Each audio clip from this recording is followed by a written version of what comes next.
busy. Yeah. Everybody okay? Look good. Look. How come the same one? Nobody came yesterday? No new one? No new face? I want some new face. No, he's not new. He was here, right? So it doesn't count. Okay then. My God. I have to climb downstairs too, and then climb upstairs, and then climb downstairs, and then come upstairs just to see you. Huh? Up and down, just to see you. My God.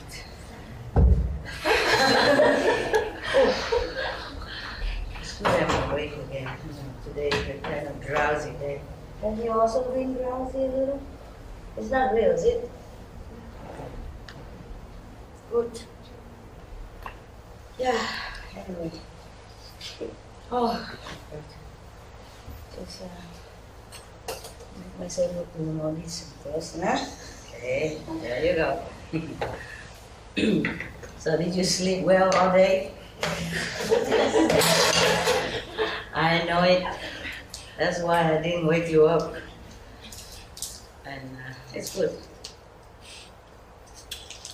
More important is the nighttime to be awake, okay? Okay, today I read you a story as promised. My God. Buddhist story. I told you yesterday about one story that I didn't like because the Buddha allowed the monks at that time to eat meat as long as they don't see the animals being killed. As long as they don't hear the animal crying while they're being killed. As long as they know that it's not killed for them, who else would it be killed for? You know? I guess if they go out and buy it, no? Or somebody buy it for them, then it's not for them that's being killed. But I guess I didn't like that at all. No. I mean, okay, I allow people for convenient method. Yeah, to continue the way they used to live, huh? And then have to be vegetarian at least 10 days per month, huh? Okay. But they are lay people. What I mean is monks, you know, should have compassion, should have a good example, should make good example of love, kindness, compassion, sympathy to all beings. No? Am I wrong? Yes? No. No, why are you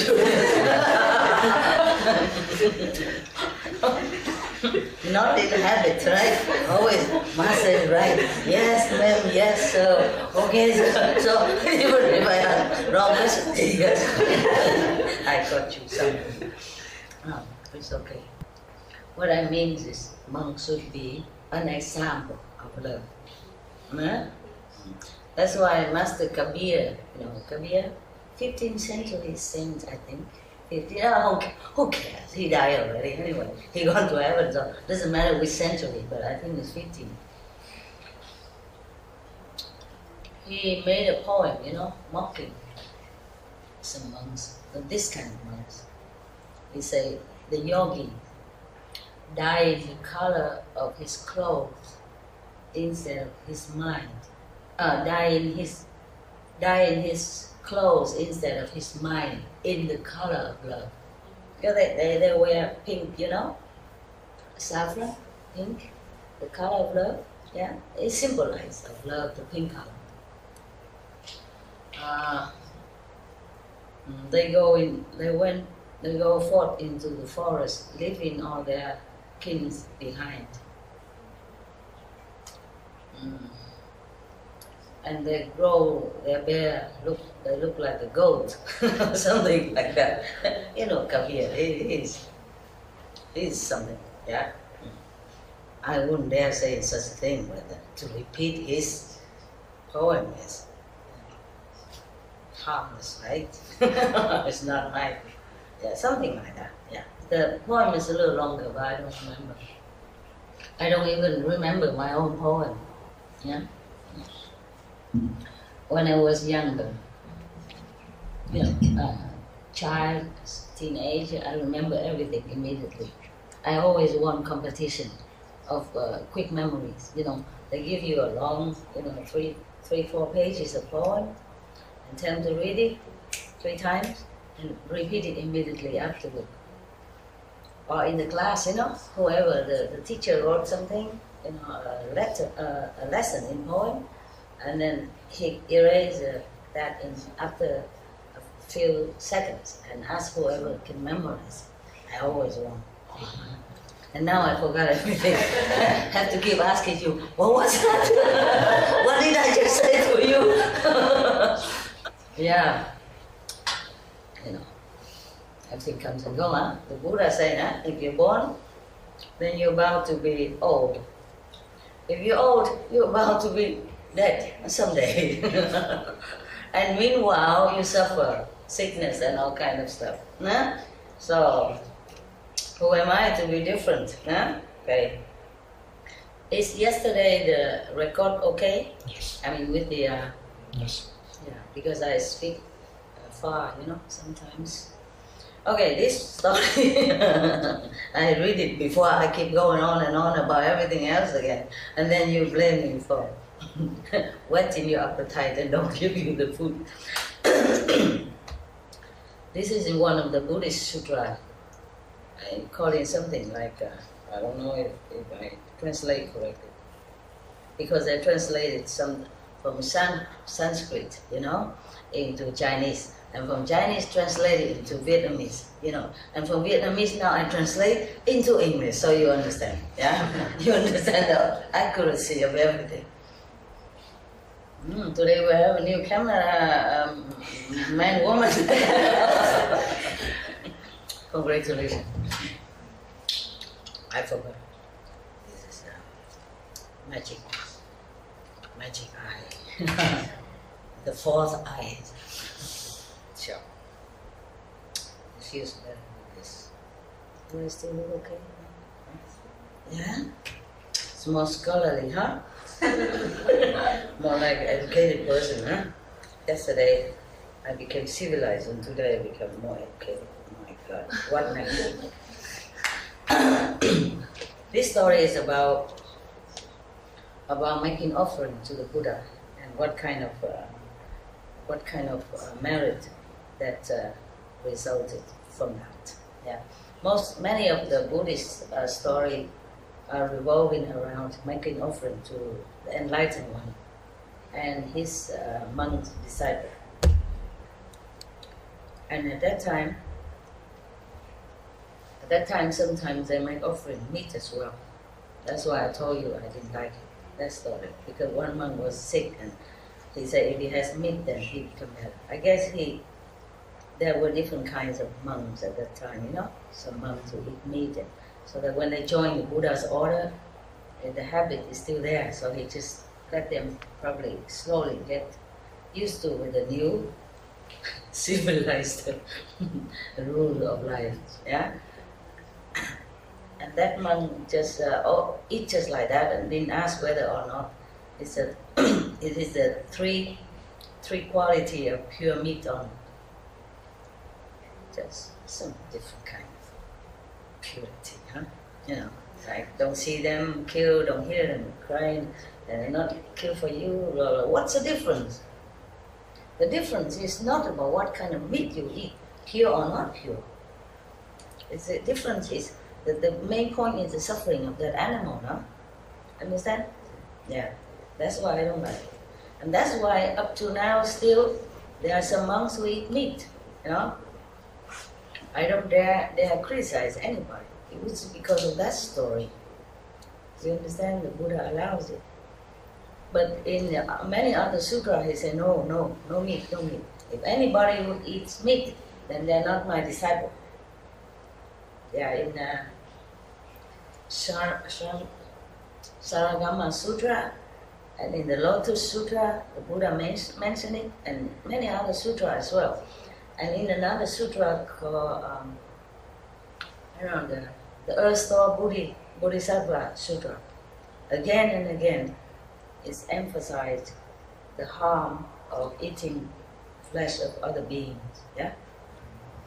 You are a doctor, no? No? I thought somebody told me.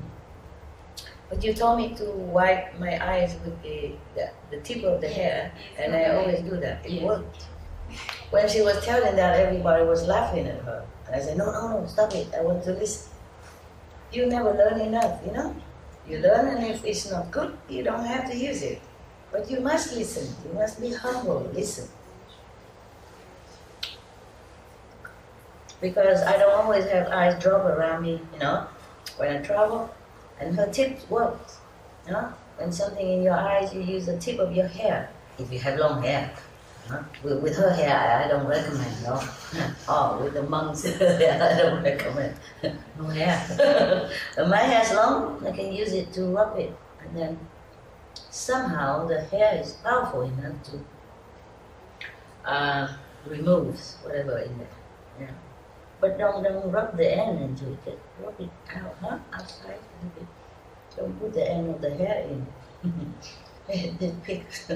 It picks. It's a little sore, but it won't hurt. Okay. This story is about a man who has no money. And at that time the Buddha was alive, but so he wanted to make offering. Yeah? So he tried to do something. Yeah. Thus I have heard every of the Buddha's story is begin like that. Thus I have heard. Meaning, it was a true story. And Anand told the whole story from his memory. My God, what a computer with God, this many tens of sutras. This all mostly came from Anand, of his memory. Incredible. So, thus I have heard, one time the Buddha was in, oh my God, let's translate to Vietnamese, so I don't know what's the English name or Sanskrit name anymore, I forgot. So we read it Vietnamese, okay? In the Save country, in the garden of Mr. Kakodok and the Prince Kida. Please try to get it in the dictionary. I don't have anything with me. I travel too much. I have a lot of dictionary, but I don't have it with me. I told you already, my car is always full of dog stuff, dog's blanket, dog's bed. Dog's bed taking a lot of space already. 4 dogs. So the whole car mostly are dog stuff. And then the assistant clothes and stuff, you know, and their food. then I don't have much. Lucky we have clothes here. Otherwise you will see me in all splendor, natural beauty. And then I will be more on a newspaper with picture to prove. Who cares, my God? I'm just thinking, what do people care about these things in this world? You know, whatever they care seems sometimes so meaningless. You know? Just judging from outside, you know, outward action and appearance. In India, many women renunciate. They also don't wear clothes.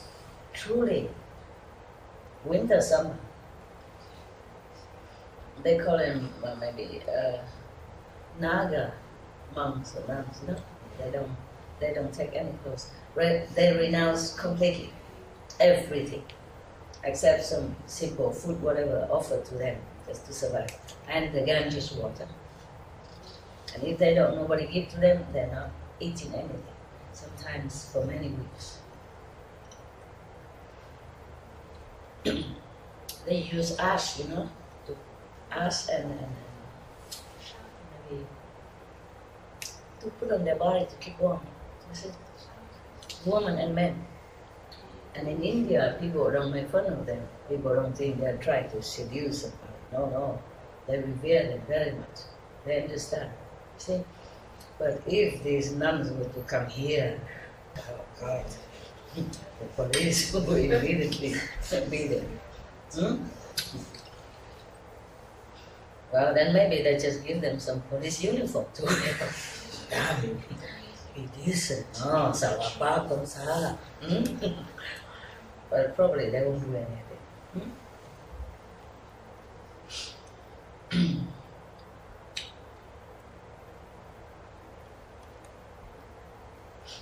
When I was first appear in the public in my mission, I was in America. One of the first lecture, I wore monk's clothes, but very new, I mean, not tattered, nice colors. And one of the Vietnamese audience asked me why I don't wear, more tattered clothes if I'm renunciate. Like he say in the old time, monks they wear very, almost like, very kind of tattered clothes, and not very clean looking, old clothes. Don't look very clean and nice like what I wear. At that time I wear a monk robe. And I say, if I wear like that, the police security outside, they won't let me in here. And then you won't be able to see me. And they say in the old times, the monks and nuns go out and beg for food and all that. And there I sat with flowers offering and fruits offering right in front of me, all clean and washed and beautiful. I say in America, if I go out begging, they will put me in some homeless quarter, lock me in or something. And they won't let me in here, in this beautiful building that they have arranged for me. I said I'm invited here. And if people want to make offerings for me, fruit and flowers, then it's good for them. That means they're generous and kind and very courteous. That's good. That means Americans people are good. You should be proud of that. Proud of this courtesy and hospitality, And you will see later, I will share it to everybody. I won't eat all that. I'm kind of caring about this kind of thing. Don't even care or listen to what I say, anything important or not. I care about why I have flowers, I have fruits. Well, he can come and get it, I don't even care. If you do something good to somebody, then that means you're good, Yeah, whether it benefits that person or not. You are the first benefactor, yeah, because everyone see you that you are good, you're good heart, yeah. Silly people. There's no end to whatever question they ask me all the time. That kind of question, I waste my time. Yeah. And then he also asked me that there is a bodhisattva in old time, a monks who always bow, prostrate in front of everybody and say, oh, you are Buddha, you're really a Buddha. I won't dare to offend you, I won't dare to look down upon you. So they call that book, monks, never look down upon anyone. That's his name, so long like that. So he asked me, why don't I do such thing? I forgot what I answered. Maybe you look, huh? Okay, I really forgot. The main point is I want to tell you that people ask all kind of nonsense. You know what I mean? Yeah. If I wear dirty, tattered clothes, suppose the security guard of the gate let me in, suppose, which they won't, I know that. I know that from experience. Then, suppose I come in, then probably somebody would tell me, you are a nun, huh? You should be more hygienically aware. You should wash your clothes, huh? And mend your robe, huh? Before you present yourself to us, huh? You don't have respect for us. Now we wear our nice clothes to come to see you, and look at what you wear. You see what I mean? That probably happened like that too. Huh? And if I wear nothing, then wow. We don't want to talk about that. You know already, yeah? Okay. Yeah, this kind of world we live in, huh? We lose the main purpose of everything, of life. We just do anything and busy with nonsense, busy with irrelevant things, forgot the greatness of life, of human life. That we can be a human, we have this human body, it's great.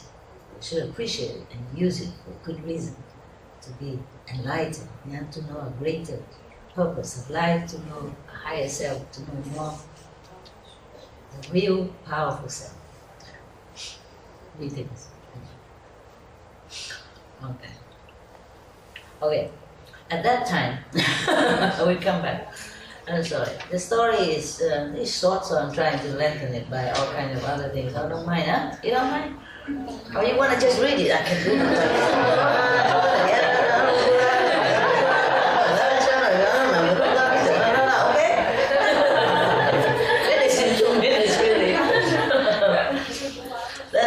It's not that interesting, huh? You like me to put that pepper, salt, and soy sauce and stuff, huh? Okay, I know. At that time, in that country, Sabe, there was a rich gentleman. He has one son who is very good-looking, dignified. And as soon as he's born, he can speak already. All this kind of thing happened in India. The Buddha born and walks 7 steps. This boy born speaks already. But this, first I've heard that this is a story, the true story of the Buddha when he was alive. Why don't we all move to India, and look for these miracles and stuff? Even there was an Indian boy, a newspaper a long time ago, when he was 8 years old, he said he has his wife, his family, and in so-and-so village, name so-and-so, the house is at such and such street. And then they found it, it's just like that, and he has never traveled there.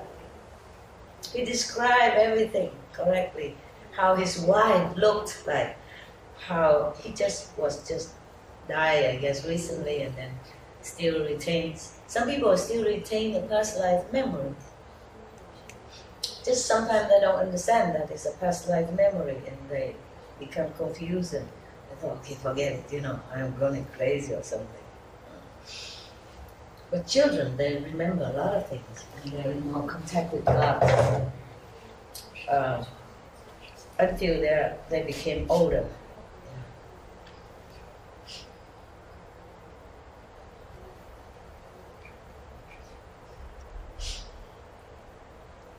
When I was still younger, like maybe, I don't remember, 7, 8 or something, I still see the angel sometimes, yeah.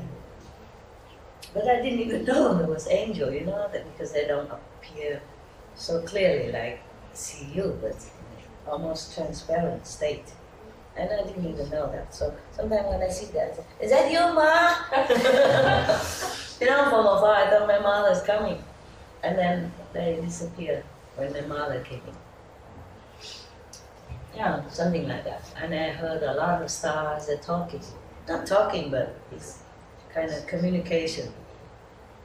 And I thought it's normal, I thought everybody heard that. So I never told anybody. I just go outside and look and listen, I feel very, very comfortable when I heard that. Communication also with, not just in silence, but you can hear. I don't know if anybody else hear it. I hear the melodious kind of communication between the stars. So I myself told myself, this is a star song. Myself. Now, when he opened his mouth to speak, the first sentence he asked is, Mother, beloved mother, is the Buddha still in our world? So the mother was very startled. Who wouldn't, huh? You probably fainted from just born a child, you know, after labor, so much pain and then so much joy, and then hear the baby talk like that. Okay. So the mother said, "Oh, how can you speak so early? How can you be able to speak so early like this? Who has taught you this? Why you ask about the Buddha?" Yeah, but the Buddha is still here in the world with us. And then the baby asked again, the newborn, huh?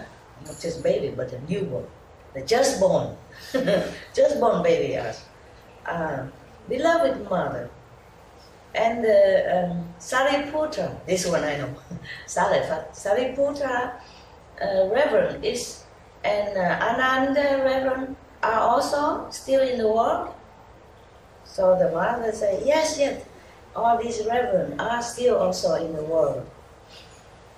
And then the whole family heard the just born baby spoke thus.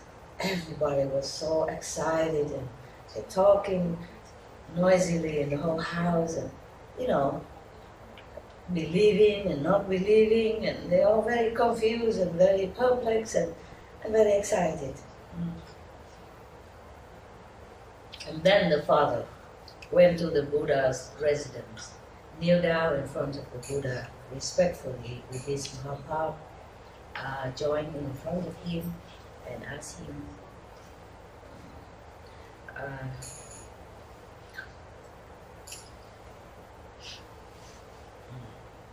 so I prostrate in front of you, world honor one. Please explain to me. I have a child just being born just now, a boy, and he immediately speak, you know, very clearly. I don't know if this is a good omen or a bad one.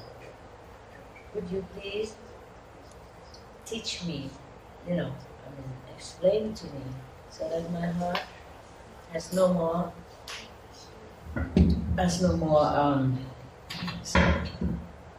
question. Question. And then the Buddha said, oh, you have a very big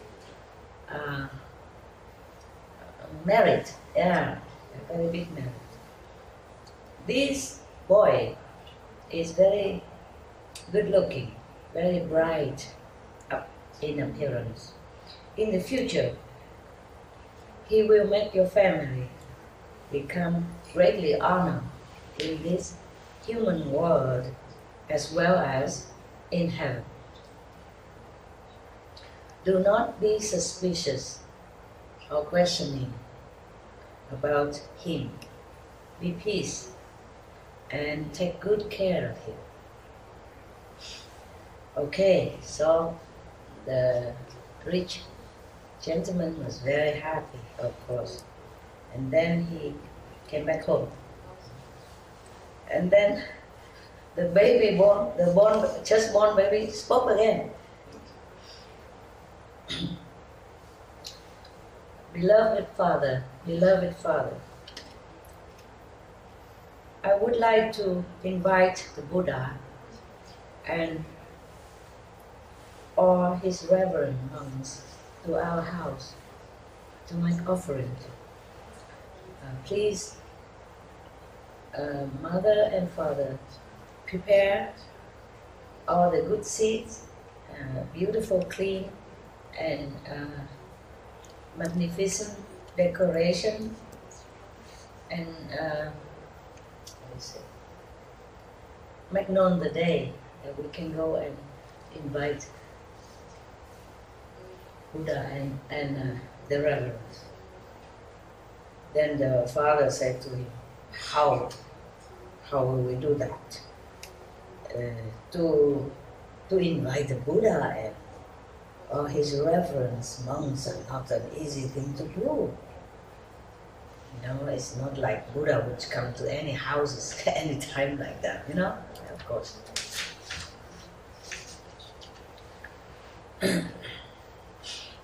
But I will go and prepare all the best food and the best arrangements and everything, and then I will go and invite the Buddha, so that you can make offering to him and the monks. And then the just born baby said, "Beloved Father, you don't have to buy anything, any food or any good drinks or anything at all. You just have to ask our servants to clean up the house inside out, make it all purified, and then decorate it beautiful, colorful, these kind of cloth and stuff. Just make it all nice, beautiful looking. And then just put out all the plates, you know, on the table, or empty plates. And then make also very high days for the Buddha to sit, for him and the two immediate disciples. And I have a mother in another country, nearby, next country. Please, can you invite her to come here? And then everything will be okay. Another mother, you know. That is similar to the story I just told you, of the 8 years old boy. This one is a baby, born baby, and know that his mother is in such and such, in Balanai country, in the neighboring country.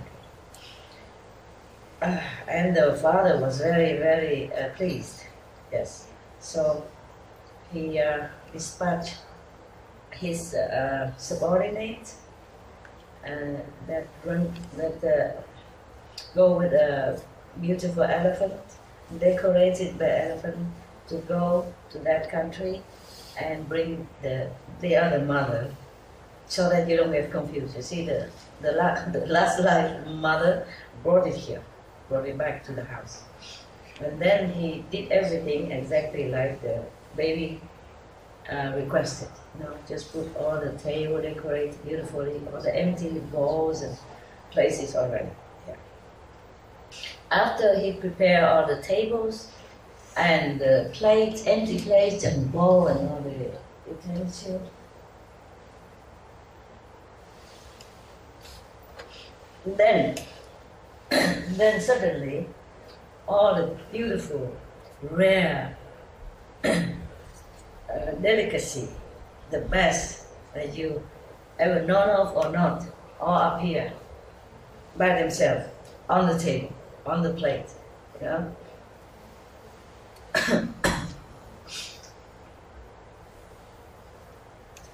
Okay, and then after that,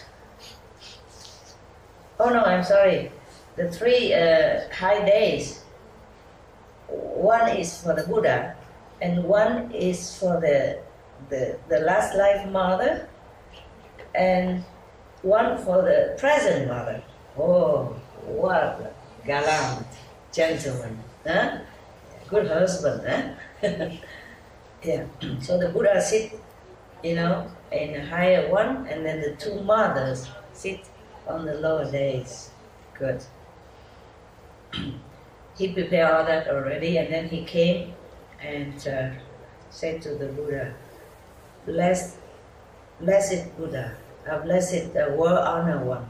They call him world honor one, or Buddha, or enlightened one, or, you know, all kind of, he has all kind of reverent names given to him, about 10 of them.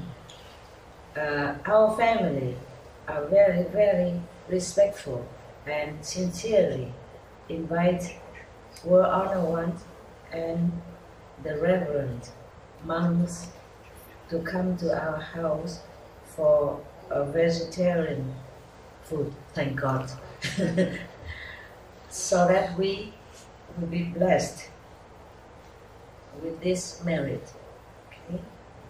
So the Buddha said, okay, good. The Buddha said, okay, precious, precious. If you are so sincere and invite us, we will come. All right, so the father went home, and then the Buddha came, and each one seated wherever already arranged. And then after they have enjoyed the vegetarian preparation, he went to a higher days to lecture, to give lecture, so that everyone will become benefit in the Buddha's blessing. All right. Everybody in that house at that day has been blessed to some degree of enlightenment. The beginner's enlightenment. And then time passed. This boy, this baby born boy, grown up.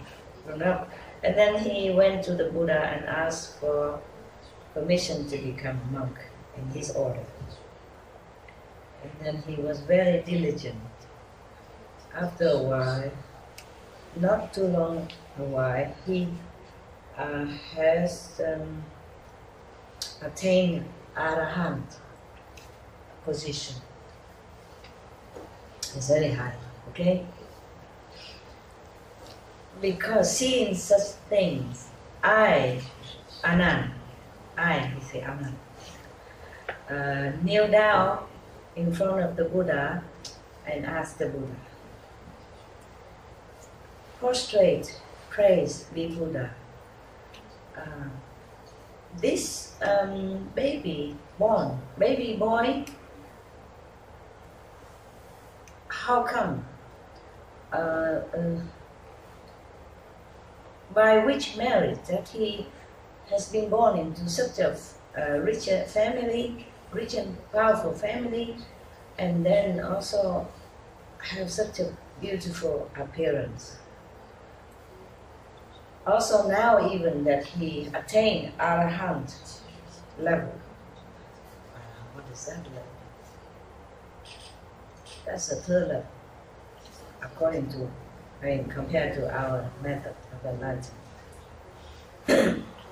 So, could you, World Honor One, please be kind and give us the answer? Yeah. So the Buddha said, Anand, listen. This boy, in the past life, he was in Balanai country. He was also a son of a rich family. After his father died, all the property and the richness has become dwindled until there's nothing left for him. So he became poor. What an impermanent country, huh? An impermanent world. Yes.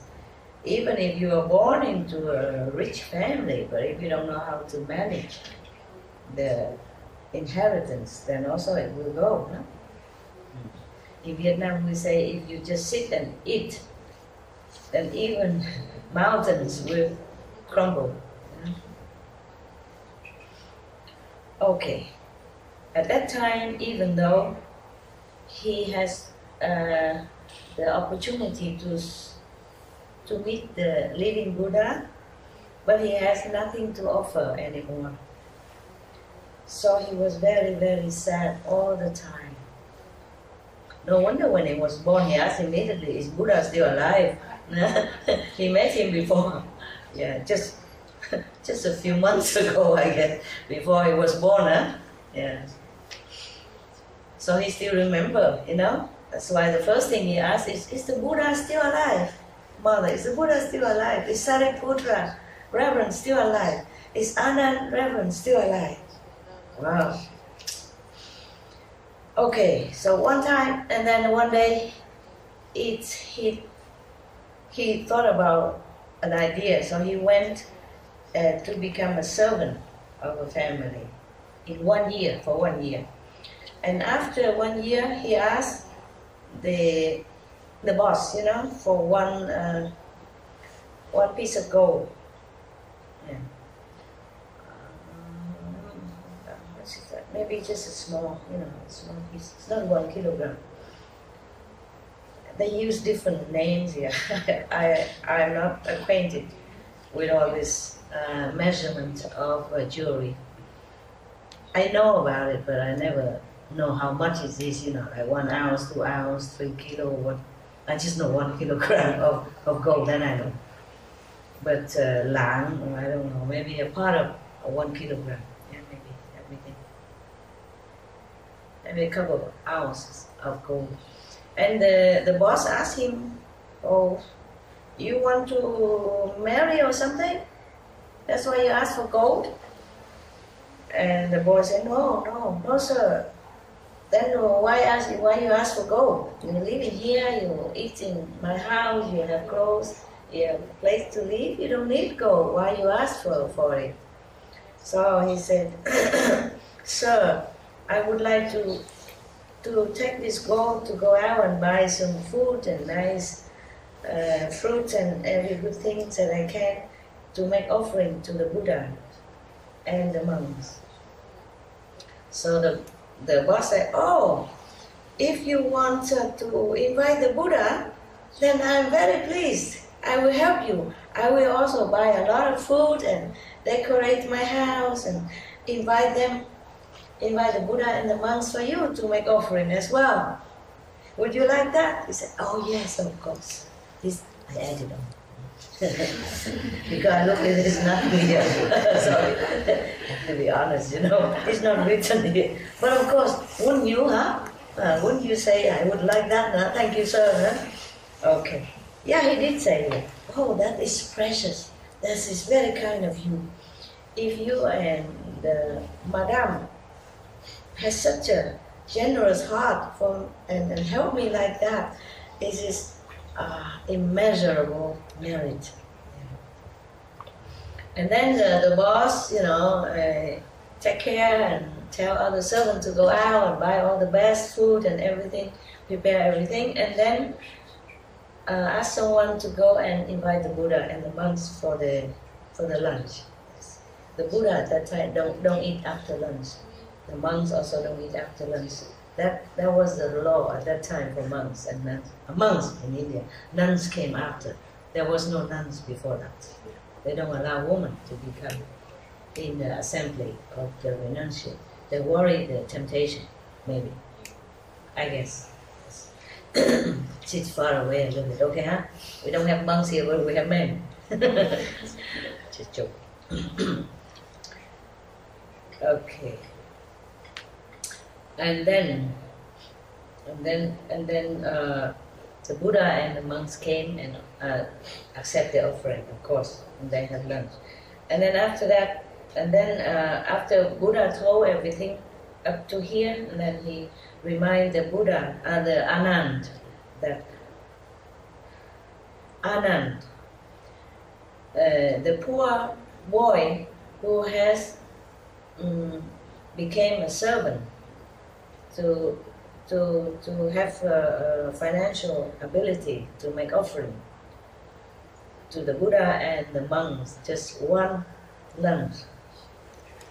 After that, and this is this one now. This is the one that attained Arahant. This is the same boy, yes. Because he was so sincere in his heart to make an offering, you know, really sincere and reverent. Therefore, after he died, he became the son of this rich and powerful family. And then because of that, he attained Arahant level so quickly. Yes. And then from now on, humans and heavenly beings will continue to make offering to him.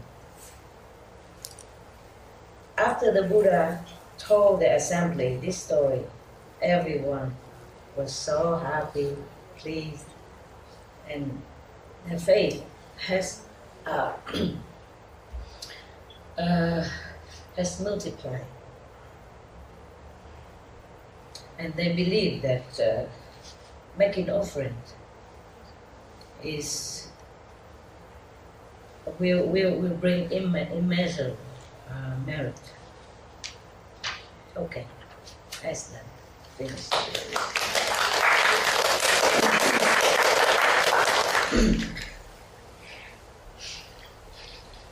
You see, huh? It's not how much, yeah? It's not how much. Because 1 year working, probably he earns, if he live in the house and have food and everything already, then probably he earned at that time would maybe 2,000 euro, huh? For a year, something like that, huh? And for that, he probably cannot buy that much, you know. But because he's so good, the boss also helped him. It's not about how much, you know. Even in the Bible, I remember the story of an old woman, you know, who came and gave only 2 cents offering. And Jesus said to them that 2 cents or $2 worth more than all of these rich people that have offered before. I remember something like that. Okay, you good? You happy, yeah? Yes. There are many other stories, but I make it short, a similar story, okay?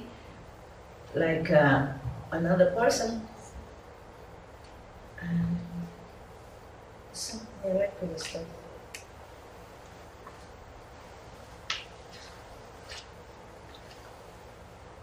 Yeah, that's another story. I don't know if I should say it or I should tell you. Well, 2 different kinds of stories, but similar, okay? And then they also make offering to the Buddha, and the living Buddha at that time. And then afterward, they reborn again. Like one person, so I don't have to read the story again, yeah? Another boy, he is very poor. He has nothing to offer. But he loved the Buddha and he respected the Sangha. Sangha means the assembly of monks, yeah, at that time.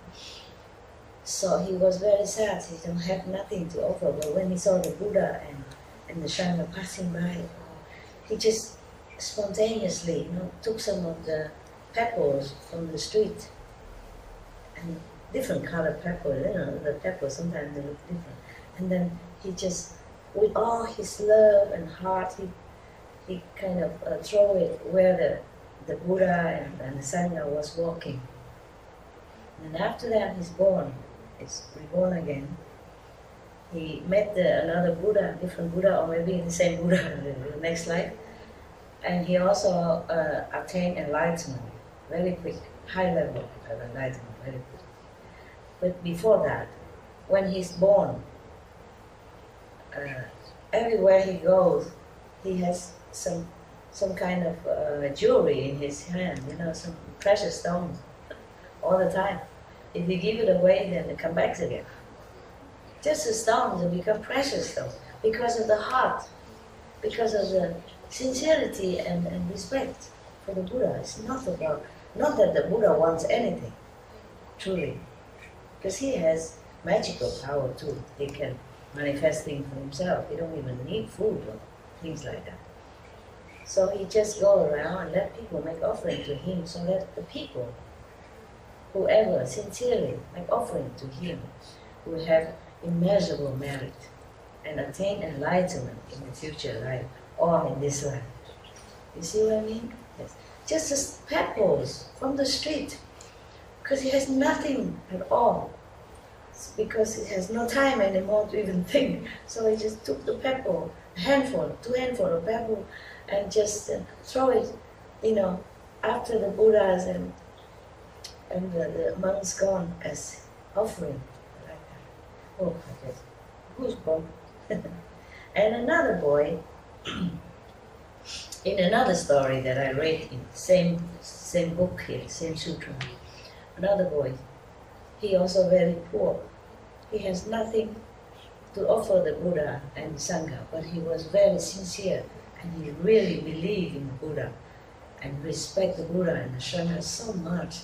But one time he saw the Buddha and then he just gathered some of the wild flower from the field and make a bunch like that and make offering to the Buddha. And the next life, when he was born, immediately flower from heaven raining down on him, raining down wherever he goes. So of course the Anand asked again about these 2 stories. Then the Buddha told, as I told you. Okay? I make the story short. Otherwise, every story I make it so long. You see, similar, so I don't have to read one by one. Okay? Just in case we don't have time anymore. Wow. What a beautiful story, huh? Beautiful story. You have enough for now? Meditate, right? Okay, let me think of what else. Oh no. Okay, this is very interesting, but I'm not sure if we read today or tomorrow. Huh? Tomorrow? Okay, good. Then you go sleep. Meditate. You go sleep, huh? Or meditate? Meditate. Huh? What? Meditate. What? Meditate. Meditate, yeah. Not sleep? Wow. How impressive. Really? When I saw you in your transparent mosquito net, I saw someone you meditate very well. Some only like 45 degrees concentration, but the other complete 360 degrees on the ground. Yeah, wow, impressive. Yeah, it's okay. You try your best, all right? Nobody's here to measure how good you meditate and how long. Just sincerity, okay? Do what you can as your body allows you. Because the body has been worn out also with service in this world and with a lot of anxiety, responsibility, stress, yeah, and karma. So I understand. I also, when I sleep, I just sleep. Honestly, I don't pretend to meditate. I try the best that I can, but when I'm tired, I let the body take a rest. Because sometimes I cannot meditate too long either, you know? I'm not allowed to. Yeah, you know already, I told you, yeah? Even nowadays, sometimes it changed. You know, I can meditate many hours, and then someday it changed. Like, okay, this place too powerful. Only 29 minutes. And the next one, 25 minutes. And the other one, maybe just 3 minutes. So I can't even close my eyes. I have to keep watch on the watch, you know? I concentrate without the eyes closed. Because I have to jump out at 3 minutes, you see what I mean? So do what you can, huh? So if you see me stretch out on the floor or something, don't laugh, eh? Okay? Yeah. Your master is good. This is good in some way, no? Yeah? Or not? What do you think? Good, huh? Okay. You know, even if I don't meditate here with you, I meditate nearby, yeah? Okay? So we meditate all the time. Yeah? Even when you don't sit, you think. Think of meditation, then it's fine. Alright? I go home now. I go there and make myself more comfortable for meditation. And you know I'm right here, okay? You know that, okay? I don't have to sit here, no? Do I? No. All this stuff and glasses and stuff and the aircon, you know? Yeah. You need the aircon. It's good. Just that I don't feel too good with the aircon. This for me, right? Okay. Okay. All right, huh? See you. Have a very good meditation. And remember, I love you. Honest to God. Okay, you know that, don't you? Yeah? Because if I don't, I wouldn't have come here. Just for a handful of people. Nah? Because it's more fun to have a lot of people, hoorah, hoorah, and all that, you know? You feel so treasured and appreciated. No, I don't care. Okay? They will know all this through video anyway, or internet. So I don't have to have a big audience. Of course, they want that, but I don't know. I just do it now spontaneously, naturally. Whoever comes is good. If they don't come, then watch me later. Yeah? Okay? Ciao, ciao. Love you. Yeah. Bukachi. Thank you. Bukachi. Yeah. You sleep well, eh? I talk like song, huh? Yeah. Okay. Cái là sao chị cái là cho mấy bác sĩ bây giờ这个就不用你先走出去转过来走不用看你走上去If you are a gentleman and you go down the stair, you go first. Understand? And if you go on the street, then you walk on the traffic side. If there's a woman next to you. And if there's a woman walking down the stair, then you walk in front. In case she fell down, you can catch her. See what I mean? And you're the one to protect women. Yeah. There's a song very nice, song isn't I don't remember what he sing. I can't understand much. Just like, we are the heroes of our time. It's nice. You are the heroes of our time. Of your time. Because you try so hard to be good. Thank you. Thank you.